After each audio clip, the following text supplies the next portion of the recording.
what's going on, guys? This is Mias, and today I'm actually going to be showing something pretty interesting that Road of the King actually does every single time there's like a huge format that ends because there's going to be a new ban list or that we're moving on to something completely different.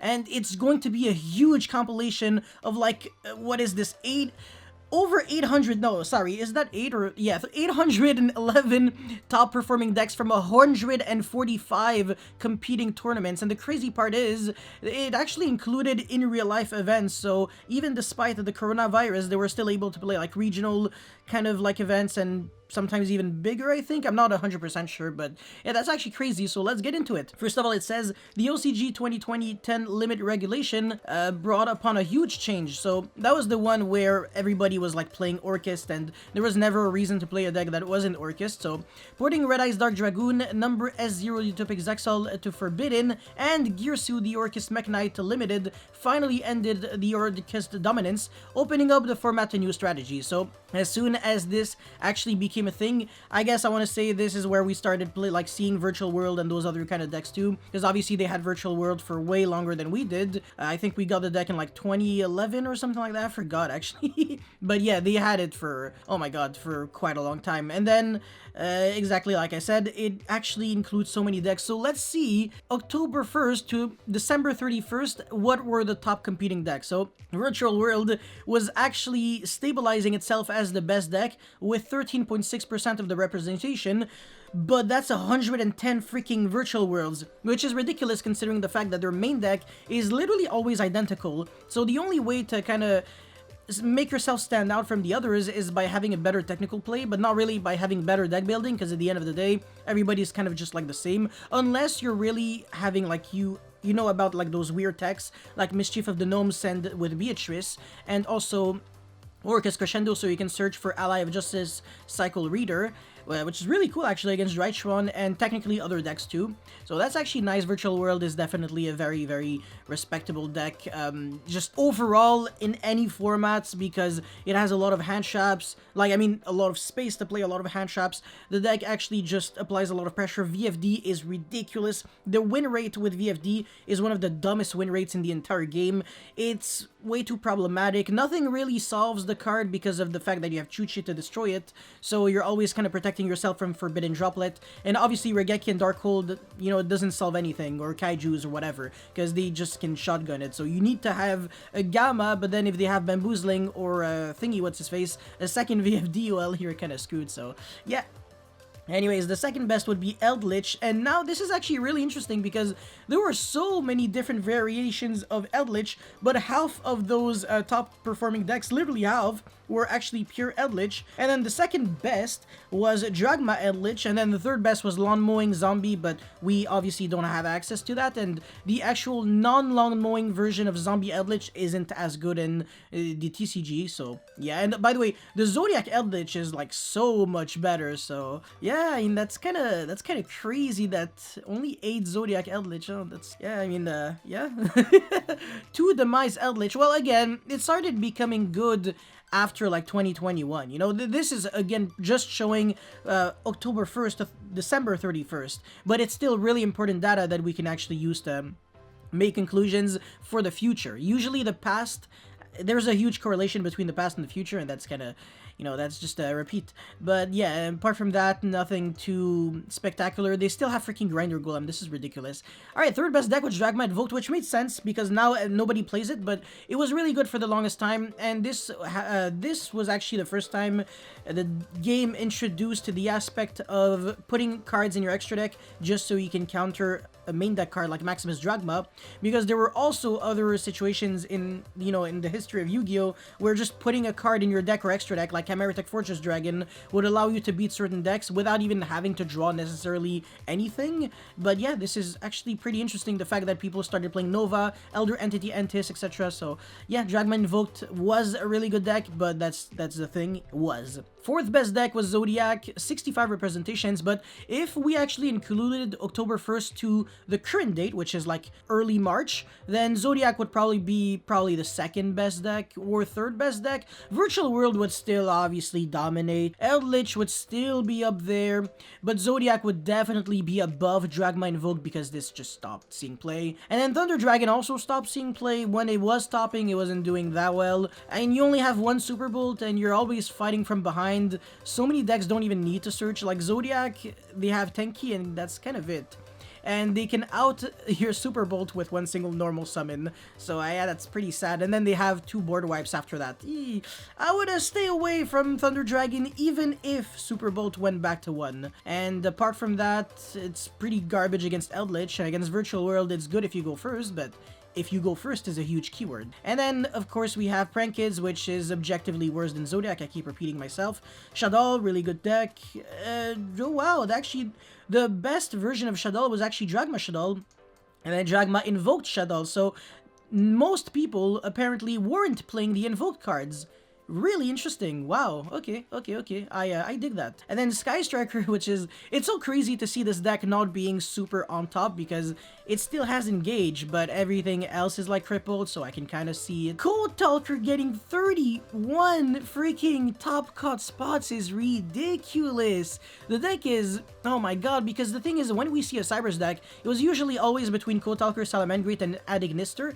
But Adignister, the reason why it's not really up there is because the Dark Infant was from an extremely recent set, Lightning Overdrive, I believe, so of course it never really had the opportunity to shine. But Code Talker, wow man, and also being able to play like around Nibiru and stuff is pretty impressive, man. This deck is really good. Keep your eye on this deck. I swear to god, it will never be unplayable, I guess I want to say, because it doesn't need to extra link to play. So it's not like extra linking decks that just became unplayable after Master Rule 5, you know? But yeah. And then Orchest, I'm sorry, Orchest, you are no longer playable. Yeah, I mean, no, it's not that you're no longer playable. As in the OCG, it's still really good. The deck is almost at full power. There's barely anything that's banned. Like, everything and their mother is limited, but that's just okay, because you can still kind of play the game. You can still do the full combo. Almost every single combo still exists, so it's really not that bad. But yeah, I mean, it's they just don't really want to play something like that that's just so heavily crippled, when you can play something so fresh that has never been touched. But if Orchest also wasn't touched, if Orchest was at full power, then I want to say it would probably be better than Virtual World, so that's probably the reason. And by the way, you already know that Konami, when they make ban lists, it's because they want something like this to happen. You see, they don't want the exact same deck to be playable for way too long, because how are they going to sell Virtual World cards? How are they going to sell the Dragma cards? Even the Eldritch cards, how are we gonna sell them? Zodiac, well, it was because of one card in the extra deck. That's literally the only reason why Zodiac became broken. You can actually take back Drancia. You can remove it from the deck and the deck will still be good. It's crazy. And Thunder Dragon, I mean, yeah, it's just no longer its format. Anyways, Tempest Magician Ftk, there's no reason for me to talk about this in the TCG, because Tempest Magician is already banned, but it's actually really funny to see an Ftk with that many representation. That's kind of impressive. Dragon Maid, now this deck is just getting better and better, so instead of seeing 23 in the future, you're probably gonna see more like a 60 or something, probably around this. Yeah, it's probably going to replace Thunder Dragon for the OCG, so I guess there's that. Phantom Knights, man, it's always, these two are always on par, very close, alongside Adignister and I guess the other decks. But yeah, man, Phantom Knights, really cool deck, really fun deck as well. And Tri Brigade, sorry, I keep forgetting about them, but the reason why I forget about Tri Brigade is that it's not really a deck. It's always, when you see Tri Brigade, it's like 10 billion strategies, 10 billion different decks that they just kind of, you know, they're just like, yeah, that's Tri Brigade, but all they really do is just play their usual Beast Warrior, Ring Beast monsters, and then splash in Tri Brigade. Like, there's Lyrillus Tri Brigade, there's Zodiac Tri Brigade, which I think is not really good. I guess there's Ancient Warrior Tri Brigade with Lyrilusk Ancient Warrior Tri Brigade, Melfi freaking Tri... Bruh. I guess, I mean, if you say so. Oh man, Altergeist, it's 103 against 15. It's really hard to argue that Altergeist is the better trap deck. It doesn't suck, it's just not the better trap deck. And then yeah, Endymion, Dragon Link, oh yeah, this deck just keeps getting demolished. Oh my god. Zephyra, yeah, same argument like as Orcust, by the way. I don't think Konami wants Dragon Link to be the next Orcust. So if they hit everything, it's also likely that they ban LP or ban something that the Dragon Link does. Dragon Link deck does, just to ensure that people aren't going to just shift to an already existing deck, because it will completely cripple their sales. But it doesn't necessarily have to be LP banned. For all we know, maybe it's gonna be a quick launch banned, or I don't even know. But they're not going to limit a 3-of that's unsearchable, because that's stupid. It's a 60 card deck, and most of your games you won't even see quick launch anyways. We got Zephyra, Salamangreat, yeah, 10 against the, what, 31 from Kotalker? Yeah, Kotalker is the better Cybers deck, I'm sorry. Spiral, Drytron, that was Drytron before the popularity spike, interesting. Adamantipator, this deck was just never really played in the OCG, even despite its full power, because people are scared of Maximum Cockroach. And then yeah, Cyber Dragon, I don't really know. Yeah, I mean, Cyber Dragon in the OCG, I don't really trust this. I mean, the worst part is, Cyber Dragon is overpowered in the OCG because it doesn't lose to Maxi, like, at all. Like, you can never be in a situation where your opponent draws 2 cards. You can always stop at 1 special summon and just call it a turn, but yeah, I mean, you know, it's unless your opponent maxes you on standby, then that's a different story. But nobody maxes you on standby unless they have 11 negates and they know that you're not playing a trap deck. Anyways, Infernoid, yeah, not really doing too much, and just 5 is not enough. Mech Knight for Numeron, no. Numeron sucks. I don't know. No, okay, it doesn't suck. It's an OTK deck, it doesn't suck. But remember that this is Numeron without Zexal, so it's not as good as you think. This is not what you think, huh? And then Jagma Generator, yeah, okay, yeah, sure. Yeah, I mean, Generator cards are great, as long as VFD exists. Why not? Magician, Endymion was just doing way better. Same thing with Zephyra, so whatever. And then, okay, yes, Seka Danger, Kaiju Luna, Atlantean. I don't know what Beast means. Burning Abyss, Chaos Dragon, Dino. Just 2 dinosaurs! My god, dinosaurs in the OCG are so bad, because in the TCG, they're like up there-ish. They're like, it's like top 7 best deck, in a way. And then, yeah, the rest is kind of whatever. Hero is just never... It's never consistently a great deck, it's just only consistently a good option, especially if you're a good player, but it's mostly like a fun deck that people play because of nostalgia and stuff. Medalche, Chudraco, yeah, Chudraco is also quite crippled. Unchained, ooh, shoutouts to Kevin, this deck is much better than you think. Artifact Judgment, Trap Chicks, Celtic freaking Guardian, yeah! Imagine topping with Celtic Guardian. Hey, when are they going to introduce Beaver Warrior support? Anyway, Sluffle, Paleozoic Frog, Kaiju Luna, Lunite, Megalith, FTK, Mech Knight Orga, blah blah blah, Rocket. What the heck is Rocket? Bro, that's not Dragon Link. So it's like actual pure Rocket that doesn't even combo. Like the best end board is Boral Savage. Pass. Yeah, so I don't really know. And then, yeah, Subterror, Tri Brigade, Blackwing. Whoa, only 1 Subterror. Wow. Insanity. I need to move to OCG land. I hate Subterror, man. At least my odds of playing against the deck are going to be lower. Anyways, Virtual World. Now, the reason why Virtual World is, you know, it's just always really good. I mean, as you can see here, they're really just saying what I actually said at the very beginning of the video, how VFD is a problem. If your opponent tries to negate it with a effect negation, you can just destroy yourself with a Virtual World Gate Chooch. And also, Zwanhu is the continuous trap that allows you to revive back a Virtual World from your graveyard by discarding a card, so you can always keep playing, and the deck is just way too resilient. There's just no way to guarantee that you can beat VFD with just 1 single hand shop. 1 hand shop doesn't cut it, and if you have to rely on 2 hand shops and a good hand every single time you go second against Virtual World, well, you, my friend, are facing an uphill battle, and that's the reason why their win rate is insanity. Now, Eldritch, well, the deck is just way too resilient as a deck. I mean, it's a trap deck, so it is resilient, and Look at this freaking ban list. Oh no, oh my god, I'm crying. I just lost one cursed outland. It hurts so much. Yeah, nobody cares.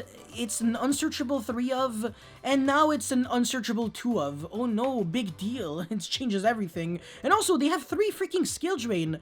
Are you kidding me? And when they go first on game 2 and 3, they can play Summon Limit, and Torrential is just always a good card, so I guess there's that. And Pankratops and Red Reboot got limited in the ban list, so, I mean, less back row removal, less cards that actually beat trap decks, more good traps in the game, very fair card design, yes, we like that. And then Dragmine Vote, there is nothing much here outside of the fact that, I mean, yeah, sure, the Dragma cards definitely were a great boost. You can actually go for Schism and stuff, but now they only have one Nadir Servant. Of course, I don't think this actually covers the old, the new ban list. It's only the old one, like 2020, not 2021, so they were still able to play with 2 Nadir Servant and 3 Meltdown.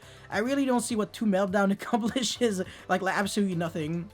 And apart from that, Proud of Prosperity, I guess, was a bit of a consistency boost for the deck. Not that much, but still, I mean, we take those, okay? It's not too bad. And then, yeah, whatever, this is irrelevant. But yeah, it's just that allows you to, if you only drew the invoked cards, you dig for your Dragma cards, and if you only drew the Dragma cards, you can dig into your Invoker or Meltdown, so that's nice. And then this, there's nothing that they're going to actually say about this, because yeah, this is the one card that actually made Zodiac broken out of nowhere. And yeah, sure, it does have a bad matchup against trap-heavy decks, as they were saying, but it does have a good matchup against everything that isn't unfair, because they can always control the game state really, really well with one single card. So if you can actually go first, make a Drancia, and then pop their card when they're trying to play, or go second, attack directly, and then make a Zeus with 6 materials, it's pretty much impossible to lose. So that's basically all they kind of had to say. I mean, that's a really nice chart, by the way. Once again, huge shoutouts to Road of the King. Always make really, really good articles. Is it the same guy? Akira, again, man, this freaking legend. So yeah, I hope you guys actually learned a thing or two with this beautiful OCG metagame compilation. So if you guys have any comments or feedback, definitely let me know in the comment section below. Don't forget to like and subscribe, because it motivates me a lot to keep making videos like these. That's pretty much it. Thank you for watching. I'll see you next time. Peace!